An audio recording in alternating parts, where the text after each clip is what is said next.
আল্লাহ রসুল 570 খ্রিস্টাব্দে তিনি এই দুনিয়া ধরার বুকে তাশরিফ রাখেন, আর মৌলা আলী হলো 600 খ্রিস্টাব্দে এই দুনিয়ার বুকে তাশরিফ রাখেন। বলেন সুবহানাল্লাহ।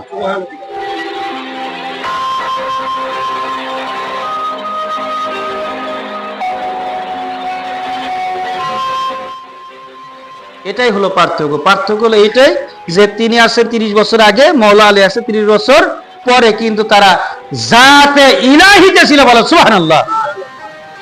ওই জাতে ইলাহিতে এক একজন 5 জন ব্যক্তি এক জায়গায় থেকে আল্লাহ তাআলার সাথেই মিশেছিল। বলো সুবহানাল্লাহ। কিন্তু এক একজন এক এক সময় আসছেন, এক একজন এক এক সময় আসছেন, জাতে ইলাহিতে তারা ছিল। মৌলা আলী শেরে খোদা হায়দারে কাররার আসাদুল্লাহিল গালিব,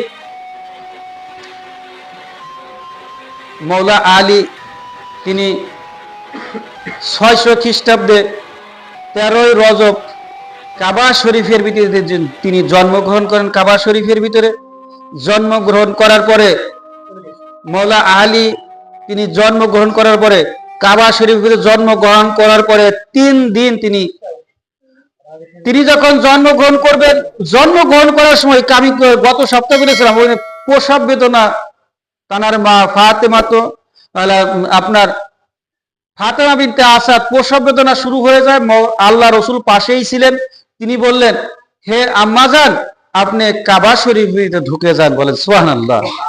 মৌলা আলী দুনিয়াতে আসবে, ঘর হচ্ছে আল্লাহর, আসতেছে আল্লাহর সিংহ। বলেন সুবহানাল্লাহ।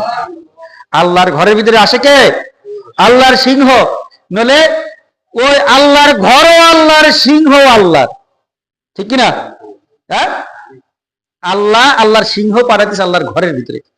মৌলা আলী জন্মগ্রহণ করলেন। জন্মগ্রহণ করার পরে, জন্ম নেওয়ার পরে তিনি ওই কাবা শরীফের ভিতরে কিছু দেখে না, চোখ দিয়ে তাকায় না, কথা বলে না। যখন কাবা শরীফ আবার এভাবে ফাঁকা হয়ে গেল, মানে পথ করে দিল, মৌলা আলীর মা সহ মৌলা আলী কাবা শরীফ ভিতরে বের হয়ে আসলো। বের হয়ে আসার পরে আল্লাহ রসুলের কোলে দেয়া হলো, হে মোহাম্মদ ভাতিজা, হে আমার বেটা মোহাম্মদ, ইয়া রাসূলুল্লাহ সাল্লাল্লাহু আলাইহি সাল্লাম, আমার বেটা তো কথা বলে না। তখন মৌলা আলী আল্লাহ রসুলের কোলে যাওয়ার সাথে সাথে 2 ভাই একসাথে কথা বলা শুরু করে দিল। বলে সুবহানাল্লাহ। একসাথে কথা বলা শুরু করে দিল। তারা কি কথা বলে তারাই জানে। যখনই কথা বলা শুরু হয়ে গেল, মৌলা আলীকে নিয়ে ফাতেমা বিনতে আসাদ সহ আল্লাহ রসুল সাল্লাল্লাহু আলাইহি সাল্লাম তাদের গৃহে প্রবেশ করলেন। দেখেন মৌলা আলীর কি ক্ষমতা, ছোট থেকেই ক্ষমতা বুঝতে হবে তাদের অলৌকিক ক্ষমতা কত ছিল। তখন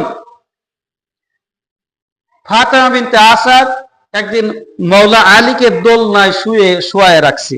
ছোট সময় বাচ্চাদের দোলনায় শুয়ে রাখে না? হ্যাঁ, কথা বলেন জোরে করে। দোলনায় শুয়ে রাখছে মৌলা আলী শেরে খোদাকে।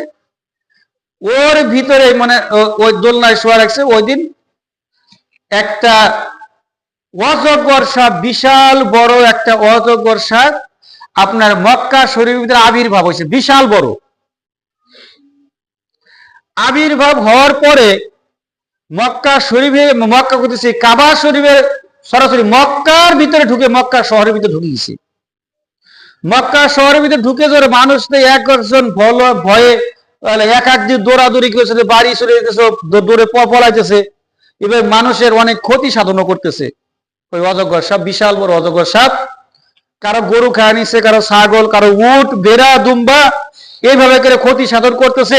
মানুষের পশু পাখি ক্ষতি, জানমালের ক্ষতি করতেছে। এক কথায় জান মালের ক্ষতি করতেছেন। আস্তে আস্তে মৌলা আলী শেরে খোদা যে বাড়িতে শুয়ে আছে, ওই আরাম ফরমাচ্ছে কোথায়? দোলনায় মৌলা আলী আরাম ফরমাচ্ছে। মৌলা আলী যখন দোলনায় আরাম ফরমাচ্ছে, ওর ভিতরে মক্কা শহরের ভিতরে চিল্ল হই হুল্লা শুরু হয়েছে, মানুষের জানমালের ক্ষতি হয়ে যাচ্ছে। মৌলা আলীদের বাড়ির ভিতরে ঢুকে গেছে ওই অজগর সাপ।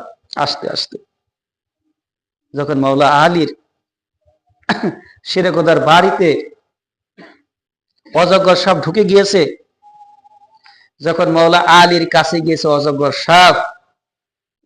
সাপ মৌলা আলীর কাছে যাওয়ার সাথে সাথে হয়তো মৌলা আলীকে সবল দিবে বা খাই দিবে, কোনো একটা কাজ হয়তো বা আগায় গেছে। মৌলা আলী করলো কি, ওই অজগর সাপটাকে সওয়ালের দুই পাশে হাত দিয়ে এরকম টান দেয়া ছিঁড়ে ফেললো, বলে সুবহানাল্লাহ। মৌলা আলী দোলনায় শুয়ে আছে, দোলনায় শোয়া অবস্থায় এমন বড় একটা অজগর সাপ যা মৌলা আলী দোলনায় শোয়া অবস্থায় একটা অজগর সাপকে দু টুকরা করে ফেলে। কি বুঝতেছেন?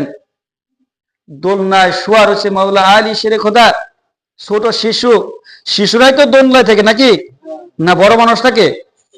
শিশুরা থাকে দোলনায় শোয়া রয়েছে। এই অবস্থা মৌলা আলী যখন ওই অজগর সাপটাকে মেরে ফেললেন, মেরে ফেলার পরে খবর পাইতে পাইতে স্বয়ং খোদার রসুলের কাছে খবর গিয়েছে, ইয়া রসুলে পাক সাল্লাল্লাহু আলাইহি ওয়াসাল্লাম, আজকে এমন একটা ঘটনা ঘটে গেছে। হযরত আলী ইবনে আবু তালিবের সন্তান হযরত আলী হায়দারে কাররার আসাদুল্লাহ, তিনি এমন একটা কাজ করেছে যে সাপটা মক্কা শহরের অলি গলিতে মানুষের জানমালের ক্ষতি করতেছিল। আলীদের বাড়িতে ঢোকা যাওয়ার সাথে সাথে আলী এমন একটা কাজ করেছে, টান দা ওই সাপটা দ্বিখণ্ডিত করে ফেলছে। আল্লাহ রসুল শুনে একটু মুস্কি হাসি দিছে। আল্লাহ রসুল তো জানে মৌলা আলী শেরে খোদা কে, জানে কিনা? হ্যাঁ, মৌলা আলী শেরে খোদা কে? মৌলা আলী সম্পর্কে আল্লাহ রসুল আগেই জানে। মৌলা আলীর কথা শুনে আল্লাহ রসুল মুস্কি হাসি দিয়েছে। দেখেন, মৌলা আলী রসুল দোলনায় থাকা অবস্থায় মানুষের জানমালের ক্ষতি তারা সাধন করে, তারা এই দুনিয়াতে আসছে। আল্লাহ রসুল এবং আল্লাহর যে একাত্মবাদ ধর্ম পরিপূর্ণভাবে মানুষকে পৌঁছায় দেওয়ার জন্য, মানুষকে ক্ষতির জন্য আসেন নাই। যেভাবে কত মানুষের জানমালের ক্ষতি করছে বলার কায়দা নাই, কিন্তু মৌলা আলীর কাছে আসলেন, ওই সাপটাকে তিনি শেষ করে দিলেন। যাই হোক, যে আলোচনা আমি করতেছিলাম, মৌলা আলী শেরে খোদা তিনি এই মাসের 13 তারিখে তিনি জন্মগ্রহণ করেন, বেলাদাত পাক গ্রহণ করেন। স্বয়ং আল্লাহ রসুলের 30 বছরের ছোট ছিল মৌলা আলী শেরে খোদা। মৌলা আলী শেরে খোদা আল্লাহ রসুলের 30 বছরের ছোট ছিলেন।